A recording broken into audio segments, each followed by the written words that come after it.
ok នេះគឺជាការ set up មួយទៀតសម្រាប់អតិថិជននេះបងវងប្រាក់អូខេចឹងបងពង្វាក់license របស់គាត់ខ្ញុំអាចបើក device នេះ unlock device របស់គាត់សិនចឹងដោយសារតែនេះវានឹង lock ជាមួយនឹង device ដើម្បីការពារ license ចឹងខ្ញុំ download file របស់គាត់អូខេចឹងបន្ទាប់ពី download file របស់គាត់មកខ្ញុំselect ទាំងអស់ណា select ទាំងអស់យើង right click មកយើងយក select all មកហើយយើង copy មកសម្រាប់អ្នកមាន VPS គឺគេធ្វើបែបហ្នឹងតោះមកយើងចូលទៅកាន់ VPS របស់យើងអូខេនេះ VPS ដែលយើងដាក់ដំណើរការឲ្យបងwin win ខ្ញុំហៅគាត់បង win win គាត់ដាក់ឈ្មោះគាត់បង win win អូខេអញ្ចឹងអានេះversion ចាស់អញ្ចឹងខ្ញុំបង្កើត file ថ្មីមកដាក់ឈ្មោះអីក៏បានដែរតែខ្ញុំដាក់ឈ្មោះ Jenny V ដើម្បីសម្គាល់ថាវាជា Jenny version 3.3 អូខេយើងដាក់កន្លែង version ហ្នឹងមកតោះមកយើងចុច next នេះយើង tick ទាំងអស់ទៅហើយចំណុចនេះក៏យើង tick ទាំងអស់ចោលទៅវាអត់មានអីទេហ្នឹងតោះមកយើង select code ដែលវា prepare នេះជា default template របស់គេយើងលុបចោលតោះមកយើងដាក់ code របស់Jenny ចូលវិញយើង pass មកអូខេ pass មកហើយយើងចុចចំណុចនេះសំខាន់គឺយើងចុច compile អូខេចុច compile មកយើងមើលការ run អូខេហើយទុកឲ្យវា run ដល់ 100% មួយ plate ទេហើយជា1នាទីអូខេរួច95 96យ៉ារួចរាល់អស់ហើយអត់មានជាបញ្ហាអីទេ warming ក៏យើង clear ដោះរួចរាល់អស់ដែរអូខេវា compile រួចហើយពេលខ្លះវាឃើញនៅនេះហ្មងតែពេលខ្លះវាអត់ឃើញទេអាចដោយសារតែវាជាប់ cache អានេះវាឃើញបើអត់ឃើញយើងត្រូវចុចបែបនេះយើងត្រូវចុចលើកន្លែងនេះបិទឲ្យបើកវាវិញមកអូខេហើយបើសិនជាអត់ឃើញ navigation ស្រួលឯនៅកន្លែង view ហើយយើងបើក navigation បើសិន ROM navigation អត់ឃើញណាអូខេនេះរួចរាល់ហើយយើងទាញ 3.3 ហ្នឹងចូលមកកាន់ផ្ទាំងការ trade របស់យើងមកតែ make sure នេះចំណុច WW នេះយើងអាច copy ចំណុចហ្នឹងចាខាងលើជា license key អ្នកទាំងគ្នាមាន license key ហើយក៏មិនប្រកាសថាអាចចូលមកបានព្រោះវា block ជាមួយ device អូខេkey អីទាំងអស់ហ្នឹងត្រូវបាន block ជាមួយ device protection អូខេយើងចុចមកទីនេះអានេះដោយសារតែមានការ update version ចាស់ version ថ្មីយើងច្បោកច្បល់កាលពី version 3 2ចុចឡើងមក3ចុចវាមាន error មួយចំនួនទើបយើងដាក់2តែឥឡូវយើង fix រួចរាល់ហើយដាក់តែមួយបានហើយអូខេដាក់តែប៉ុណ្ណេះទៅអូខេរួចស្រេចហើយបន្តមកយើងអស់ម្ដងទៀតអូខេអស់ពឹបមកវានឹងលោតផ្ទាំងចេញមកបែបនេះទៀតយើងអត់ខ្វល់ទេយើងចុចលើពាក្យ allow for all អាពីរនេះ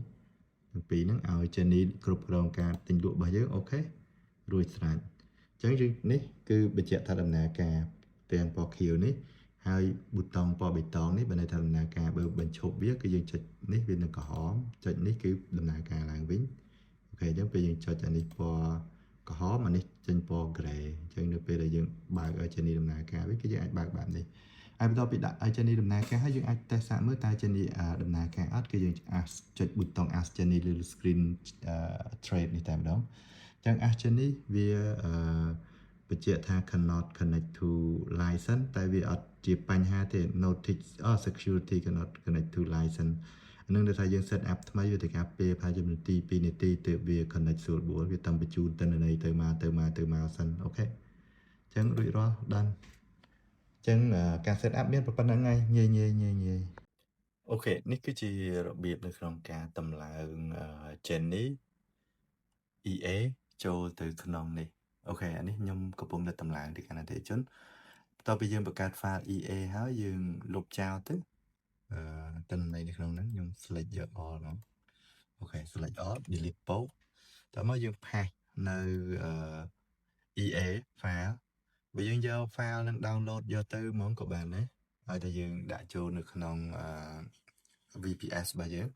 តែបើយើងអត់នេះទេគឺយើងអាច copy បានដែរ copy បន្ទាប់មកគឺយើង pass អូខេ pass ចាំអត់មានកន្លែង pass បើសិនជាអត់មើលឃើញកន្លែង pass នេះវាអាចមានមកបញ្ហាមកពីនេះរបស់យើងអត់បើកកន្លែងនេះយើងមកកន្លែង setting ហើយបន្ទាប់មកយើងចូលនេះអូខេយើងបើកកន្លែង clipboard នេះតើបើកកន្លែង clipboard ហ្នឹងមក save អានេះយើងប្រើតាម Windows app ដើម្បីចូលទៅ control VPS របស់យើងអញ្ចឹងយើងនេះហើយយើងត្រូវបិទនេះសិនបិទVPS របស់យើងមួយសិនហើយបន្ទាប់មកយើងបើកចូលម្ដងទៀតអូខេអញ្ចឹងយើងបើកចូលម្ដងទៀតយើងចុច VPS របស់យើងមកអូខេចាំមក plan វាអូខេអញ្ចឹងវាបើកចូលមក VPS របស់យើងហើយយើង copy មិញចូលមកវាមានប៊ូតុង pass មិញហ្នឹងវាអត់មានប៊ូតុង pass ទេតទៅយើង pass រួចហើយយើងចូលមកកន្លែង build អូខេយើង compile វាទៅ compile យើងពិនិត្យមើលនេះវា run complete ហើយនៅចឹងវា 70% 90% 95 អូខេ 100% ចាំដល់ពេលដែលវា 100% អូខេអញ្ចឹងវាបាន 100% ហើយចឹង 100% យើងក៏បិទវាទៅបិទវាចោលទៅអា file មិញដែលយើងហ្នឹងយើងដាក់ឈ្មោះអីគេអូខេអញ្ចឹងខ្ញុំមិញខ្ញុំដាក់Jenny V 3.3 ក្នុងករណីខ្លះវាអត់ឃើញចេះទេវាមើលអត់ឃើញដោយសារតែវានៅជាប់ខាច់យើងគ្រាន់តែបិទចេះមកបើកវាម្ដងទៀតណាបើវាបិទហើយបើកវាម្ដងទៀតទើបយើងអាចមើលវាឃើញនេះឃើញហើយអញ្ចឹងពេលដែលនេះមកគឺយើងអស់យកមកដាក់នៅលើផ្ទាំងនេះរបស់យើងមកអូខេអស់ពកមកណាអស់ពកមកយើងត្រូវយកកន្លែងនេះមួយទៀត